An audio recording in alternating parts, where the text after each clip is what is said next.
ಸಿದ್ದರಾಮಯ್ಯ ಅವರ ಬೆನ್ನಿಗೆ ಚೂರಿ ಹಾಕಿದ್ರಿಂದ ಅವರು ಇವತ್ತು ಚುನಾವಣೆಯಲ್ಲಿ ಗೆಲ್ಲಕ್ಕಾಗಲಿಲ್ಲ. ಹಿಂದುಳಿದ ವರ್ಗದವ್ರಿಗೆ ಅಧ್ಯಕ್ಷಗಳ ಒಳ್ಳೊಳ್ಳೆ ಉನ್ನತ ಹುದ್ದೆಗಳು ಸಿಕ್ಕರೆ ಸಹಿಸಕ್ಕೆ ಆಗಲ್ಲ ಅವ್ರಿಗೆ. ಬುಕಿಂಗ್ ಗಿರಾಕಿ ಮಾವನಹಳ್ಳಿ ಸಿದ್ದೇಗೌಡ, ಬುಕಿಂಗ್ ಗಿರಾಕಿ. ಕಾಂಗ್ರೆಸ್ ಪಕ್ಷದ ಸದಸ್ಯನೇ ಅಲ್ಲದೆ ಇರುವಂತ ಕರ್ಕೊಂಡ್ಬಂದು ಸಿದ್ದರಾಮಯ್ಯ ಅವರು ಟಿಕೆಟ್ ಕೊಟ್ಟರು ವಿಧಾನಸಭೆಗೆ ಚಾಮುಂಡೇಶ್ವರಿನಲ್ಲಿ. ಏನು ಮಾಡಿದ್ರಿ ನೀವು? ಸಿದ್ದರಾಮಯ್ಯ ಅವ್ರ ಪತ್ನಿಯವರಿಗೆ ಕೊಟ್ಟಿರುವಂಥ ಜಾಗ ಕಾನೂನುಬದ್ಧವಾಗಿ ಕೊಟ್ಟಿರುವಂಥದ್ದು, ಅವ್ರದ್ದೇ ಜಾಗ ಆಕ್ಯುಪೈ ಮಾಡ್ಕೊಂಡಿದ್ರು, ಅವ್ರಿಗೆ ಬದಲಿ ನಿವೇಶನ ಕೊಟ್ಟಿದ್ದಾರೆ. ಇವತ್ತು ಮೈಸೂರು ಮಿತ್ರದಲ್ಲ ಸ್ಟೋರಿ ಆಗಿದೆ, ಸುದ್ದಿ ಮಾಡಿದ್ದಾರೆ ಅವರು. ಈ ಅಕ್ರಮಗಳನ್ನ ತಡಿಬಾರ್ದಾ? ಕುಮಾರಸ್ವಾಮಿ ಪ್ರಶ್ನೆ ಮಾಡ್ತೀನಿ, ಪರಮ ಪ್ರಾಮಾಣಿಕ ಅಂತ ಬೋರ್ಡ್ ಹಾಕ್ತಿರ್ತೀರಿ, ನಿಮ್ಮ ರಕ್ತದಲ್ಲೇ ಇದೆ ಭ್ರಷ್ಟಾಚಾರ. ಮಾಲಿನ್ಯ ಸಿದ್ದೇಗೌಡರಿಗೆ ಚರ್ಚೆ ಮಾಡಿ ಬನ್ರಿ, ನಿಮ್ದೇ ಶೆಡ್ ಹೋಗೋಣ, ನಿಮ್ದೇ ಊರಲ್ಲಿ ತೋಟದಲ್ಲಿ ಶೆಡ್ ಐತೆ. ನಾನು ಸರ್ಕಾರಕ್ಕೆ ಒತ್ತಾಯ ಮಾಡೋದು ಏನು ಅಂತಂದರೆ, ಭಾಳ ಪ್ರಮುಖವಾಗಿ ನಿನ್ನೆ ಒಂದು ಪ್ರೆಸ್ ಮೀಟ್ ಮಾಡಿದ್ದಾರೆ ಯಾರು, ನಮ್ಮ ಮಾವಿನಹಳ್ಳಿ ಸಿದ್ದೇಗೌಡರು. ಮಾವಿನಹಳ್ಳಿ ಸಿದ್ದೇಗೌಡರ ಬಗ್ಗೆ ಮಾತಾಡೋಕೆ ಹೋದರೆ ಭಾಳ ದೊಡ್ಡ ಕತೆಗಳೇ ಇದೆ. ನಾನು ಹೇಳೋದು ಇಲ್ಲಿ ಏನಂತಂದರೆ, ಸಿದ್ದರಾಮಯ್ಯನವ್ರಿಗೆ ಮರಿಗೌಡರು ಒಂದು ಅವ್ರು ರಾಮನ ಬಂಟ ಇದ್ದಂಗೆ. ಮರಿಗೌಡರು ಸಿದ್ದರಾಮಯ್ಯನವ್ರಿಗೆ ಆ ನಿಷ್ಠಾವಂತಿಕೆಯನ್ನು ಸಿದ್ದರಾಮಯ್ಯನವ್ರ ಮೇಲೆ ಇಟ್ಕೊಂಡಿದ್ದಾರೆ. 40 ವರ್ಷದ ರಾಜಕಾರಣದಲ್ಲಿ 40 ವರ್ಷಗಳ ಕಾಲ ಸಿದ್ದರಾಮಯ್ಯನವರ ಒಡನಾಟದಲ್ಲಿ ಅವ್ರ ಹಿಂದೆ ಕೆಲಸ ಮಾಡ್ಕೊಂಡು ಬಂದಿದ್ದಾರೆ. ಅವ್ರು ಜಿಲ್ಲಾ ಪಂಚಾಯತಿ ಮೆಂಬರ್ ಆದಾಗಿಂದ ಹಿಡಿದು, ಜಿಲ್ಲಾ ಪಂಚಾಯತಿ ಅಧ್ಯಕ್ಷ ಆಗಿದ್ದಂಗಿಂದ ಹಿಡಿದು ಈಗ ಮೂಡ ಅಧ್ಯಕ್ಷ ಆಗುವವರೆಗೂ. ಹೋಸರಿ 5 ವರ್ಷ ಅಧಿಕಾರ ಇತ್ತು, ಏನು ಅಧಿಕಾರನೇ ಕೊಡಲಿಲ್ಲ ಅವ್ರಿಗೆ. ಈ ಸರಿ ವಿಧಾನಸಭಾ ಚುನಾವಣೆಗೆ ಚಾಮುಂಡೇಶ್ವರಿಗೆ ಅವ್ರಿಗೆ ಟಿಕೆಟ್ ಸಿಗಬೇಕಾಗಿತ್ತು. ಆದರೆ ಅದನ್ನು ತಪ್ಪಿಸಿ ಮಾವನಹಳ್ಳಿ ಸಿದ್ದೇಗೌಡರು ಕೊಟ್ಟರು ಸಿದ್ದರಾಮಯ್ಯನವರು. ಆ ಕೃತಜ್ಞತೆ ಇದ್ದಿದ್ರೆ ಮಾವನಹಳ್ಳಿ ಸಿದ್ದೇಗೌಡರಿಗೆ ಸಿದ್ದರಾಮಯ್ಯವ್ರ ಪರವಾಗಿ ಇವತ್ತೆಲ್ಲ ಬಂದು ನಿಂತ್ಕೋಬೇಕಾಗಿರೋದು. ನಿನ್ನೆ ಭಾಳ ದಿವಸನೇ ಹಿಂದೆನೇ ಸಿದ್ದರಾಮಯ್ಯ ಬೆನ್ನು ನಿಲ್ಲಬೇಕಾಗಿತ್ತು. ಇವತ್ತು ಶಾಸಕರಾಗ್ತಿದ್ರು. ಮಾವನಹಳ್ಳಿ ಸಿದ್ದೇಗೌಡರು ಪ್ರಾಮಾಣಿಕವಾಗಿ ಚುನಾವಣೆಯನ್ನು ಮಾಡಿದರೆ ಶಾಸಕರಾಗ್ತಿದ್ರು. ಇವತ್ತು ಜಿ ಟಿ ಗೌಡರೆಲ್ಲ ಶಾಸಕರಾಗ್ತಿದ್ರು, ಮಾವನಹಳ್ಳಿ ಸಿದ್ದೇಗೌಡರು ಶಾಸಕರಾಗ್ತಿದ್ರು. ಆದರೆ ಅವರ ವಿಶ್ವಾಸ ದ್ರೋಹಿತನ, ವಿಶ್ವಾಸಘಾತುಕತನ ಸಿದ್ದರಾಮಯ್ಯವರ ಬೆನ್ನಿಗೆ ಚೂರಿ ಹಾಕಿದ್ರಿಂದ ಅವರು ಇವತ್ತು ಚುನಾವಣೆಯಲ್ಲಿ ಗೆಲ್ಲಕ್ಕಾಗಲಿಲ್ಲ. ಬುಕಿಂಗ್ ಗಿರಾಕಿ ಮಾವನಹಳ್ಳಿ ಸಿದ್ದೇಗೌಡ, ಬುಕಿಂಗ್ ಗಿರಾಕಿ. ಕಾಂಗ್ರೆಸ್ ಪಕ್ಷದ ಸದಸ್ಯನೇ ಅಲ್ಲದೆ ಇರುವಂಥ ಕರ್ಕೊಂಡ್ಬಂದು ಸಿದ್ದರಾಮಯ್ಯನವರು ಟಿಕೆಟ್ ಕೊಟ್ಟರು ವಿಧಾನಸಭೆಗೆ ಚಾಮುಂಡೇಶ್ವರಿನಲ್ಲಿ. ಏನು ಮಾಡಿದ್ರಿ ನೀವು? ನಾನು 2-3 ಸಭೆಗಳು ಹೋಗಿದ್ದೆ, ಪೂರ್ವಭಾವಿ ಸಭೆಗಳಿಗೆ ಚರ್ಚೆ ಮಾಡಲಿಕ್ಕೆ. ಸಂದರ್ಭದಲ್ಲಿ ಮುಖಂಡರೆಲ್ಲ ಕರೆಸಿದ್ರು. ನಾನು ಏನು ಬೇಕಾದರೂ ಮಾಡ್ತೀನಿ, ಅದು ಮಾಡ್ತೀನಿ, ಇದು ಮಾಡ್ತೀನಿ, ಅಷ್ಟು ಕೋಟಿ ಖರ್ಚು ಮಾಡ್ತೀನಿ, ಇಷ್ಟು ಕೋಟಿ ಖರ್ಚು ಮಾಡ್ತೀನಿ ಅಂತ ಹೇಳಿದ್ರು. ಆಯ್ತಪ್ಪ, ನೀನು ಚುನಾವಣೆಗೆ ಟಿಕೆಟ್ ಕೊಡ್ತೀನಿ, ನೀನು ಬರಬೇಕು, ವಿಶ್ವಾಸದಿಂದ ಗೆಲ್ಲಬೇಕು ಅಂತ ಇಟ್ಕೊಂಡು ಮರಿಗೌಡ ನಾನು ಟಿಕೆಟ್ ಕೊಡಲ್ಲ, ನಿನಗೆ ಕೊಡ್ತೀನಿ ಅಂತೇಳಿ ಮಾತು ಕೊಟ್ಟರು ಅವ್ರಿಗೆ. ಹಾಗೆ ಟಿಕೆಟು ಕೂಡ ಕೊಟ್ಟರು. ಟಿಕೆಟ್ ತಗೊಂಡ ಮೇಲೆ ಒಂದು ರಾಷ್ಟ್ರೀಯ ಪಕ್ಷದ ಅಭ್ಯರ್ಥಿ ಆದಮೇಲೆ ಸಮರ್ಥವಾಗಿ ಚುನಾವಣೆಯಲ್ಲಿ ಫೇಸ್ ಮಾಡಬೇಕು, ಪ್ರಚಾರ ಮಾಡಬೇಕು, ಎದುರಿಸ್ಬೇಕಾಗಿತ್ತು.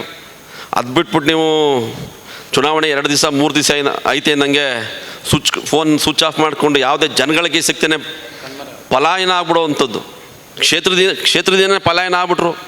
ಯಾರು ಫೋನ್ಗೂ ಸಿಕ್ಕಲಿಲ್ಲ, ಯಾರು ಫೋನು ರಿಸೀವ್ ಮಾಡಲ್ಲ, ಫೋನ್ ಸ್ವಿಚ್ ಆಫ್. ಕೊನೆಯಲ್ಲಿ ಬೂತ್ಗಳಿಗೆ ಊಟ ತಿಂಡಿಗೆ ದುಡ್ಡು ಕೊಡಲಿಕ್ಕೆ ಯಾರೂ ಇರಲಿಲ್ಲ. 233 ಬೂತು, ಊಟ ತಿಂಡಿ ಕಾಸು ಕೊಡೋರು ಯಾರೂ ಇರಲಿಲ್ಲ. ಚಾಮುಂಡೇಶ್ವರಿ ವಿಧಾನಸಭೆಯಲ್ಲಿ ಕಾಂಗ್ರೆಸ್ ಪರವಾಗಿ ಓಟ್ ಕೇಳೋಕ್ಕೆ ಯಾರೂ ಇರಲಿಲ್ಲ. ಬೂತಿಲ್ಲಿ ಹಿಂದಿನ ದಿವಸ ಕದ್ದೊಂಟೋದ್ರು. ಆಗ ರಾತ್ರಿನಲ್ಲಿ ಎಲ್ಲ ಬೂತ್ಗಳಿಗೂ ಮರಿಗೌಡರು ಮತ್ತು ಸಾಹೇಬರು ಸೇರಿಕೊಂಡು ಎಲ್ಲ ಖರ್ಚು ವೆಚ್ಚಗಳನ್ನ ಕೊಟ್ಟು ಅವತ್ತು ಚುನಾವಣೆ ಮಾಡಿದಂಥದ್ದು. ಆಗಿದ್ರು ಕೂಡ 83,000 ಜನ ಓಟ್ ಹಾಕಿದ್ರು. ಬರೀ 12-13 ಸಾವಿರ ಅಷ್ಟೇ ವೇರಿಯೇಷನ್ ಗೆದ್ದಿದ್ದು ಜಿ ಟಿ ದೇವೇಗೌಡರು. ನಾವು ಸಮರ್ಥವಾಗಿ ಚುನಾವಣೆ ಎದುರಿಸಿದ್ರೆ ಆ ಚುನಾವಣೆ ಗೆಲ್ಲಬೋದಾಗಿ. ಮರಿಗೌಡರಿಗೆ ಟಿಕೆಟ್ ಕೊಟ್ಟಿದ್ರೆ ಮರಿಗೌಡರು ಶತಸಿದ್ಧವಾಗಿ ಶಾಸಕರಾಗ್ತಿದ್ರು. ಇವತ್ತು ಮೂಡಾದ ಅಧ್ಯಕ್ಷರು ಬೇಕಾಗಿರಲಿಲ್ಲ ಅವ್ರಿಗೆ. ಕಡಾಖಂಡಿತವಾಗಿ ಮರಿಗೌಡರು ಚಾಮುಂಡೇಶ್ವರಿ ಕ್ಷೇತ್ರದಲ್ಲಿ ಗೆದ್ದು ಬರ್ತಿದ್ರು ಚುನಾವಣೆ ಟಿಕೆಟ್ ಕೊಟ್ಟಿದ್ರೆ. ಅವ್ರಿಗೂ ಒಂದೇ ಆಗಿದೆ. ಅದನ್ನು ನಾವೆಲ್ಲ ಮಾನವೀಯತೆ ದೃಷ್ಟಿಯಿಂದ ನೋಡ್ಬೇಕು. ಮರಿಗೌಡರು ಯಾರೇ ಇರಲಿ, ಒಬ್ಬ ರಾಜಕೀಯ ನಾಯಕರು. ಅವರು ಕೂಡ ಸಿದ್ದರಾಮಯ್ಯನವ್ರ ಜೊತೆ 40 ವರ್ಷಗಳ ಕಾಲ ರಾಜಕಾರಣ ಮಾಡಿದ್ದಾರೆ. ಸೊ ಅವ್ರಿಗೊಂದು ಮೂಡ ಅಧ್ಯಕ್ಷರು ಕೊಟ್ಟಿದ್ದಾರೆ ಇವತ್ತು. ನೋಡ್ರಿ ಹೆಂಗೆ ಅಂತಂದ್ರೆ, ಈ ಮೇಜರ್ ಕಮ್ಯುನಿಟಿಗಳಲ್ಲಿ ಏನು ಅಂತಂದರೆ, ಒಬ್ಬ ಹಿಂದುಳಿದ ವರ್ಗದವನಿಗೆ ಅಧ್ಯಕ್ಷಗಳ ಒಳ್ಳೊಳ್ಳೆ ಉನ್ನತ ಹುದ್ದೆಗಳು ಸಿಕ್ಕರೆ ಸಹಿಸೋಕ್ಕೆ ಆಗಲ್ಲ ಅವ್ರಿಗೆ. ಸಿದ್ದರಾಮಯ್ಯನವ್ರನ್ನೂ ಅಷ್ಟೇ, ಅವರು ಮುಖ್ಯಮಂತ್ರಿ ಆಗಿರೋದನ್ನ ಸಹಿಸೋಕ್ಕೆ ಆಗಲ್ಲ ಇವ್ರಿಗೆ. ಮರಿಗೌಡರು ಅಷ್ಟೇ, ಅವರು ಅಧ್ಯಕ್ಷರಾಗಿದ್ದ ಸಹಿಸೋಕ್ಕೆ ಆಗಲ್ಲ ಇವ್ರಿಗೆ. ಅವ್ರ ಮೇಲೆ ಏನೋ ಒಂದು ಕಲಿಸ್ಬಿಡೋದು, ಅವ್ರ ಮೂಗಿಗೆ ಹಚ್ಬಿಡೋದು. ಯಾಕೆ ನಾನು ಈ ನೋಟ್ ಇಟ್ಕೊಂಡು ಮಾತಾಡ್ತಾ ಇದ್ದೀನಿ. ಅದೆಲ್ಲ ಹೇಳ್ತಿದ್ರು, ಅದೆಲ್ಲ ಯಾವುದೋ ಹೋಟ್ಲಲ್ಲಿ ಕೂತ್ಕೊಂಡು ನೋಟ್ ಮಾಡಿಬಿಟ್ರಂತೆ, ಅದು ಯಾರೋ ಹೇಳ್ಕೊಟ್ಬಿಟ್ರಂತೆ. ಯಾರೋ ಮಾಜಿ ಮಂತ್ರಿ ಹಾಲಿ ಶಾಸಕರು ಜೆ ಡಿ ಎಸ್ನವ್ರು ಹೇಳ್ಕೊಟ್ಬಿಟ್ರಂತೆ, ಆಗ ನೋಟ್ ಕೊಟ್ಬಿಟ್ರಂತೆ. ಈ ನೋಟಲ್ಲಿ ಏನಿದೆ? ಕಾನೂನುಬದ್ಧವಾಗಿದೆ ಈ ನೋಟಲ್ಲಿ. ಕೆಲವು ಪಟ್ಟಭದ್ರ ಹಿತಾಸಕ್ತಿಗಳು ಇದನ್ನು ಅವರ ಅಡ್ವಾಂಟೇಜ್ ತಗೊಂಡು ಕೆಲವು ದಾಖಲೆಗಳನ್ನ ತಿರುಚಿ ಆಚೆ ತಂದಿದ್ದು. ಸಿದ್ದರಾಮಯ್ಯ ಅವ್ರ ಪತ್ನಿಯವ್ರಿಗೆ ಕೊಟ್ಟಿರುವಂಥ ಜಾಗ ಕಾನೂನುಬದ್ಧವಾಗಿ ಕೊಟ್ಟಿರುವಂಥದ್ದು. ಅವ್ರದ್ದೇ ಜಾಗ ಆಕ್ಯುಪೈ ಮಾಡ್ಕೊಂಡಿದ್ರು, ಅವ್ರಿಗೆ ಬದಲಿ ನಿವೇಶನ ಕೊಟ್ಟಿದ್ದಾರೆ. ಕೆಲವ್ರಿಗೆ ಏನು ಮಾಡಿದ್ದಾರೆ ನಾನು ಹೇಳಿದ್ನಲ್ಲ, ಈಗ ಕೆಲವ್ರಿಗೆ ಆ ಜಮೀನು ಯಾರ್ದು ಅಂತಲೇ ಗೊತ್ತಿಲ್ಲ, ಅಂಥವ್ರಿಗೆಲ್ಲ ಬದಲಿ ನಿವೇಶನ ಕೊಟ್ಟಿದ್ದಾರೆ. ನೆನ್ನೆ ಒಂದು ಪತ್ರಿಕೆಯಲ್ಲಿ ಬಂದಿದೆ, ಇವತ್ತು ಪ್ರಜಾವಾಣಿಲಿ, ಮೊನ್ನೆ ಮೈಸೂರು ಮಿತ್ರದಲ್ಲಿ ಇವತ್ತು ಬೆಳಗ್ಗೆನೂ ಬಂದಿದೆ. ಅದೇ ಸರ್ವೆ ನಂಬರ್ ಇಲ್ಲಿ ಹೇಳಿದ್ರೆ ಅದೇ ಸರ್ವೆ ನಂಬರ್ 77, 78 ಇದೇ ಸರ್ವೆ ನಂಬರು. ಇವತ್ತು ಮೈಸೂರು ಮಿತ್ರದಲ್ಲಿ ಸ್ಟೋರಿ ಆಗಿದೆ, ಸುದ್ದಿ ಮಾಡಿದ್ದಾರೆ ಅವರು. ಈ ಅಕ್ರಮಗಳನ್ನ ತಡಿಬಾರ್ದಾ? ಅಧ್ಯಕ್ಷನಾಗಿ ಅವ್ರ ಜವಾಬ್ದಾರಿಯನ್ನು ನಿರ್ವಹಿಸಿದ್ದಾರೆ. ಮೂಢ ಅಧ್ಯಕ್ಷನಾಗಿ ಅವ್ರ ಜವಾಬ್ದಾರಿಯನ್ನು ಭಾಳ ಸಮರ್ಥವಾಗಿ ನಿಭಾಯಿಸಿದ್ದಾರೆ. ಅದನ್ನು ತಗೊಂಡೋಗಿ ನೀವು ಬೇರೆ ರೀತಿ ಇಂಟರ್ಪ್ರಿಟ್ ಮಾಡುವಂಥದ್ದು ಮಾನವಳ್ಳಿ ಸಿದ್ದೇಗೌಡರಿಗೆ ಎಷ್ಟು ಮಟ್ಟಿಗೆ ಸರಿ? ನೀವು ಎಷ್ಟಕ್ಕೆ ಬುಕ್ಕಿಂಗ್ ಆಗಿದ್ರಿ ಅಂತ ಗೊತ್ತಿಲ್ಲ. ಚುನಾವಣೆ 2 ದಿವಸದಿಂದ ನೀವು ಯಾರ ಹತ್ರ ದುಡ್ಡು ಇಸ್ಕೊಂಡ್ರಿ? ಅದೇ ಮಾಜಿ ಮಂತ್ರಿ, ಅದೇ ಹಾಲಿ ಶಾಸಕರು, ಯಾರು ಹೇಳಿ? ನೀವೇ ಬಹಿರಂಗ ಪಡಿಸಿ ಎಷ್ಟು ಇಸ್ಕೊಂಡಿದ್ದೀರಿ, ಎಷ್ಟಕ್ಕೆ ಬುಕ್ ಆದ್ರಿ ನೀವು ಅಂತೇಳಿ. ಉಪ್ಪಿಟ್ಕೊಂಡು ಸತ್ಯ ಮಾಡೋಕ್ಕೆ ಏನಾಗುತ್ತೆ? ಬನ್ನಿ ನಾವು ಚರ್ಚೆ, ಬಹಿರಂಗ ಸವಾಲಾಗ್ತೀನಿ ನಾನು ಮಾನವಳ್ಳಿ ಸಿದ್ದೇಗೌಡರಿಗೆ. ಚರ್ಚೆ ಮಾಡಿ ಬನ್ನಿರಿ, ನಿಮ್ಮದೇ ಶೆಡ್ಗೆ ಹೋಗೋಣ. ನಿಮ್ಮದೇ ಊರಲ್ಲಿ ತೋಟದಲ್ಲಿ ಶೆಡ್ ಐತೆ, ಶೆಡ್ಗೆ ಹೋಗೋಣ ಅಂದರೆ ಇದು ಅದು ಯಾವುದೋ ವೈರಲ್ ಆಗ್ಬಿಡ್ತಲ್ಲ, ಅದು ದರ್ಶನ್ ನೆನಪಾಗ್ಬಿಡ. ಅದಕ್ಕೆ ನಾವು ನನಗೆ ಅವ್ರದ್ದೊಂದು ಶೆಡ್ ಇದೆ ಅಲ್ಲಿ ಮಾನವಳ್ಳಿ, ಅವ್ರ ತೋಟದಲ್ಲಿ ಪ್ರೆಸ್ ಮೀಟ್ ಕರೆದಿದ್ರಲ್ಲ, ಅಲ್ಲೊಂದು ಶೆಡ್ ಇದೆ. ಆ ಶೆಡ್ಡಲ್ಲೇ ಚರ್ಚೆ ಮಾಡೋಣ ಬರ್ರಿ, ಶೆಡ್ಗೆ ಬರ್ತೀವಿ, ಶೆಡ್ಗೆ ಹೋಗಿ ಚರ್ಚೆ ಮಾಡೋಣ. ನಿಮ್ಗೇನೋ ಮಾನ ಮರ್ಯಾದೆ ಇದೆಯಾ ಮಾನವಳ್ಳಿ ಸಿದ್ದೇಗೌಡರು? ನಿಮಗೆ ಮಾನವೀಯತೆ ಇದೆಯಾ? ಅವತ್ತಿಂದ ಭೂಗತಾಗಿದ್ರಿ ನೀವು. ಇವತ್ತು ಏಕಾಏಕಿ ಬಂದು ಏನೋ ಸಿದ್ದರಾಮಯ್ಯ ಪರವಾಗಿ ಭಾಳ ಇವ್ರ ಥರ ಭಾಳ ಕೃತಜ್ಞತೆ ಇರೋವಂಥರ ಭಾಳ ಪ್ರಾಮಾಣಿಕ ವ್ಯಕ್ತಿ ಥರ ಮಾತಾಡೋಕ್ಕೆ ಬರ್ತೀರಿ. ಯಾವ ನೈತಿಕತೆ ಇದೆ ಮಾನವಳ್ಳಿ ಸಿದ್ದೇಗೌಡರಿಗೆ? ಸೊ ಆ ಕಾರಣಕ್ಕಾಗಿ ಈ ಮೂಢ ಹಗರಣವನ್ನು ಕೆಲವು ರಾಜಕೀಯ ವ್ಯಕ್ತಿಗಳು ಅವರ ಸ್ವಾರ್ಥಕ್ಕೆ ಹೆಂಗೆ ಬೇಕು ಹಂಗೆ ಬಳಸ್ಕೊತಾ ಇದ್ದಾರೆ. ಅವ್ರ ಉದ್ದೇಶ ಏನು? ಒಂದೇ ಒಂದು ಉದ್ದೇಶ, ಸಿದ್ದರಾಮಯ್ಯನ ಮುಖ್ಯಮಂತ್ರಿ ಹುದ್ದೆಯಿಂದ ಇಳಿಸ್ಬಿಡ್ಬೇಕು, ಇನ್ನೇನಿಲ್ಲ. ಅದೊಂದೇ ಈಗ ನಾನು ಕುಮಾರಸ್ವಾಮಿನ ಪ್ರಶ್ನೆ ಮಾಡ್ತೀನಿ. ಈಗ ನಿಮ್ಮದು SITಲಿ ತನಿಖೆಯಾಗಿ ಈಗ ಒಬ್ಬ ಅಥಾರಿಟಿ ಸಂಸ್ಥೆ ಪರ್ಮಿಷನ್ ಕೊಡಿ ಹಿಂದೆ ಕೇಳಿತ್ತು, ಕೊಟ್ಟಿಲ್ಲ, ಈಗಲೂ ಕೇಳಿದ್ದಾರೆ. ಇವತ್ತು ಭಾಳ ಒಳ್ಳೆ ಆರ್ಟಿಕಲ್ ಬಂದಿದೆ ಪ್ರಜಾವಾಣಿಲಿ, ಏನೇನು ದಾಖಲೆ ಏನೇನು ಮಾಡಿದ್ದಾರೆ ಅವರು ಅಂಥೇಳಿ. ಯಾಕೆ ಮತ್ತೆ ನೀವು ಅದಕ್ಕೆ ಉತ್ತರ ಕೊಡ್ತಾ ಇಲ್ಲ? ಭಾಳ ನಾನು ಪರಮ ಪ್ರಾಮಾಣಿಕ ಅಂತ ಬೋರ್ಡ್ ಹಾಕ್ತಿರ್ತೀರಿ. ನಿಮ್ಮ ರಕ್ತದಲ್ಲೇ ಇದೆ ಭ್ರಷ್ಟಾಚಾರ. ನೀವು ಮಾಡಿರೋಂಥ ಭ್ರಷ್ಟಾಚಾರಗಳು, ನೀವು ಮಾಡಿರೋಂಥ ಅಕ್ರಮಗಳು ಒಂದು ದೊಡ್ಡ ಪುಸ್ತಕನೇ ಬರಿಬೋದು. ಅಷ್ಟೆಲ್ಲ ಇಟ್ಕೊಂಡು ಸಿದ್ದರಾಮಯ್ಯ ವಿರುದ್ಧ ಮಾತಾಡೋಕೆ ಹೋಗ್ತೀರಿ. ನಿಮ್ಮ ಕಲ್ಯಾಣ ಕಾರ್ಯಕ್ರಮಗಳನ್ನ ಜನದ ಮುಂದೆ ಕರ್ನಾಟಕ ರಾಜ್ಯ ಜನಕ್ಕೆ ಗೊತ್ತಿಲ್ವಾ? ನಾನು ಹೇಳೋವಂಥದ್ದು, ಫಸ್ಟು ಸರ್ಕಾರ ಈ DB ನಟೇಶ್ ಮತ್ತು ದಿನೇಶ್ ಕುಮಾರ್ ಇಬ್ಬರನ್ನೂ ಅಮಾನತು ಮಾಡಬೇಕು ಫಸ್ಟ್. ಇವರು ಮಾಡಬಾರ್ದೆಲ್ಲ ಮಾಡಿದ್ದಾರೆ, ಮೂಡದಲ್ಲಿ ಮಾಡಬಾರ್ದೆಲ್ಲ ಮಾಡಿದ್ದಾರೆ. ಮೊನ್ನೆ ನಾನು ಇನ್ನೊಂದು 2 ದಿವಸದಲ್ಲಿ ಪ್ರೆಸ್ ಮೀಟ್ ಮಾಡ್ತೀನಿ. ಬರೀ 3 ಲಕ್ಷಕ್ಕೆ ಒಬ್ಬಂಗೆ 3-3.5 ಲಕ್ಷಕ್ಕೆ 58 ಸೈಟ್ ಕೊಡ್ತಾರೆ. 58 ಬದಲಿ ನಿವೇಶನ ಅಂತ. ಅವ್ನಿಗೂ ಅದಕ್ಕೂ ಸಂಬಂಧವೇ ಇಲ್ಲ, ಅವ್ನ ಸೈಟೇ ಇಲ್ಲ, ಯಾರ್ದೋ ಸೈಟು. ಅದು ತಗೊಂಡಾಗ ಬರೀ 3 ಲಕ್ಷಕ್ಕೆ 3,20,000 3,30,000 58. ಇವತ್ತು ಹೆಚ್ಚು ಕಡಿಮೆ 5-6 ಕೋಟಿ ದುಡ್ಡು ಅದಕ್ಕೆ. ಅದೆಲ್ಲ ಡಾಕ್ಯುಮೆಂಟ್ ನಾನು ನಾಡಿದ್ದು ಬಿಡುಗಡೆ ಮಾಡ್ತೀನಿ. ಅದಕ್ಕೆ ಸಂಬಂಧಪಟ್ಟಂಗೆ ಇನ್ನೂ ಇದೆ. ನಮ್ಮ ಇನ್ನೊಬ್ರು ಇದ್ದರು, ಝೂ ಅಧ್ಯಕ್ಷರಾಗಿದ್ದರು, ಮಾದೇವ ಸ್ವಾಮಿದು ಭಾಳಷ್ಟು ಮಾಡಿದ್ದಾರೆ. ನಂದೀಶ್ ಅಂಚೆ, ಮಾದೇವ ಸ್ವಾಮಿ ಮತ್ತು DB ನಟೇಶ್, ಇದು ಒಂದು ಕ್ಯಾಬಿನೆಟ್ ಇದ್ದಂಗೆ. ಇದು ವಿಜೇಂದ್ರನ್ ಕ್ಯಾಬಿನೆಟ್, ಕಿಚನ್ ಕ್ಯಾಬಿನೆಟ್. ವಿಜೇಂದ್ರ ಅವರ ಕಿಚನ್ ಕ್ಯಾಬಿನೆಟ್ ಇದು. 2021-22ರಲ್ಲಿ ಮೂಡಾದಲ್ಲಿ ಬ್ರಹ್ಮಾಂಡ ಭ್ರಷ್ಟಾಚಾರ ಮಾಡಿರೋದು ಇವರೇ. ಅಲ್ಲಿಂದ ಶುರುವಾಗಿದ್ದು. ಸಿದ್ದರಾಮಯ್ಯ ಪತ್ನಿಗೆ ಸೈಟ್ ಕೊಡಿಸಿರೋದು ಇವರೇ. ಭಾಳ ವ್ಯವಸ್ಥಿತವಾಗಿ ಪ್ಲ್ಯಾನ್ಫುಲ್ಲಾಗಿ ಕೊಡಿಸ್ಬಿಟ್ಟವ್ರೆ. ನಾಳೆ ಸೇನಾ ಸಿಗಾಕೊಂಡ್ರೆ ಇದಿರಲಿ ಅಂತ ಬಚಾವಾಗಕ್ಕೆ. ಆದರೆ ಅದು ಅವ್ರ ಜಮೀನಿತ್ತು, ಬದಲಿ ನಿವೇಶನ ಕೊಟ್ಟಿದ್ದಾರೆ. ಜಮೀನು ಇಲ್ಲದೆ ಕೊಟ್ಟಿದ್ರೆ ಅಥವಾ ಇನ್ನೊಂದು ಏನಾರು ಇದ್ದರೆ ಅದು ಅಕ್ರಮ ಅಂತ ನಾವು ಹೇಳ್ಬೋದು. ಅದಕ್ಕಿಂತ ಭಾಳಷ್ಟು ಅಕ್ರಮಗಳಾಗಿರೋವಿದಾವಲ್ಲ, ಅದ್ರ ಬಗ್ಗೆ ಕುಮಾರಸ್ವಾಮಿನೂ ಮಾತಾಡ್ತಿಲ್ಲ, ಯಾರು ಮಾತಾಡ್ತಾ ಇಲ್ಲ. ನೀವು RTI ಕಾರ್ಯಕರ್ತರು ನೀವೆಲ್ಲ ಏನು ಮಾಡ್ತಿದ್ರಿ? ಈಗ ನಾನು ಅದನ್ನೇ ಹೇಳಿದ್ನಲ್ಲ, 3 ಲಕ್ಷಕ್ಕೆ ಸೈಟ್ ಕೊಟ್ಟಿದ್ದಾರೆ ಬದಲಿ ನಿವೇಶನ ಅಂತ. ಆ ಮನುಷ್ಯನಿಗೂ ಅದಕ್ಕೂ ಸಂಬಂಧವೇ ಇಲ್ಲ.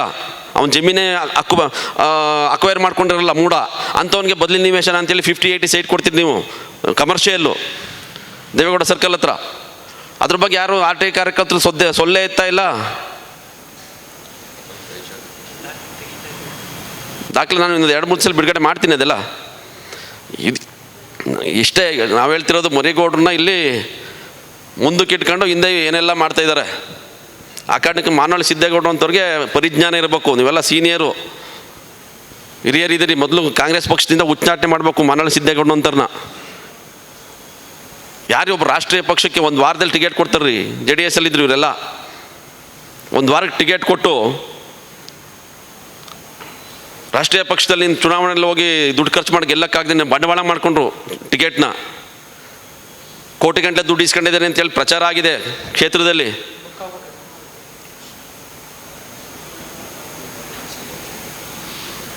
ಸೊ ಆ ಕಾರಣಕ್ಕಾಗಿ ಇನ್ನೊಬ್ಬರ ಮೇಲೆ ಆರೋಪ ಮಾಡೋದಕ್ಕಿಂತ ಮುಂಚೆ ನಾನು ಎಲ್ಲಿ ನಿಂತಿದ್ದೀನಿ, ನಾನು ಏನು ಮಾಡಿದ್ದೀನಿ ಅನ್ನೋದು ಪರಿಜ್ಞಾನ ಇರಬೇಕು. ಕಾಜಿನ ಮನೆಯಲ್ಲಿ ಕೂತ್ಕೊಂಡು ಕಲ್ಲು ಹೊಡೆದ್ರೆ ಫಸ್ಟ್ ಮನೆ ಹಾಳಾಗದೆ ನಿಮ್ಮದು, ಮಾನವಳ್ಳಿ ಸಿದ್ದೇಗೌಡಂದು. ಆ ಕಾರಣಕ್ಕಾಗಿ ನಾವು ಇಷ್ಟೆಲ್ಲ ಇವತ್ತು ಇದು ಮಾಡ್ತಾ ಇರೋವಂಥದ್ದು. ನಾನು ಒತ್ತಾಯ ಮಾಡ್ತಾ ಇದ್ದೇನೆ. ಇಂದಿನ ಮೂಡ ಕಮಿಷನರ್ DB ನಟೇಶ್ ಮತ್ತು ಈಗ ಮತ್ತೇನು ದಿನೇಶ್ ಕುಮಾರ್ ಏನಾದರೂ ಅವರಿಬ್ಬರನ್ನೂ ಕೂಡಲೇ ಅಮಾನತು ಮಾಡ್ಬೇಕು ಸರ್ಕಾರ. ಮತ್ತು ಅವ್ರ ಮೇಲೆ FIR ಮಾಡಬೇಕು. ಆಗ ಅಲ್ಲಿ ನಿಜವಾದ ಅಕ್ರಮಗಳು ಏನಾಗಿದೆ ಇನ್ನೂ ಆಚೆ ಇನ್ನೂ ಇದೆ, ಭಾಳ ಅಕ್ರಮಗಳಾಗಿದೆ ಅಲ್ಲಿ. ಮರಿಗೌಡರು ಅಂತವ್ರು ಬಲಿಪಶು, ಮರಿಗೌಡರು ಅಂಥವ್ರನ್ನ ಬಲಿಪಶು ಮಾಡಬಾರ್ದು.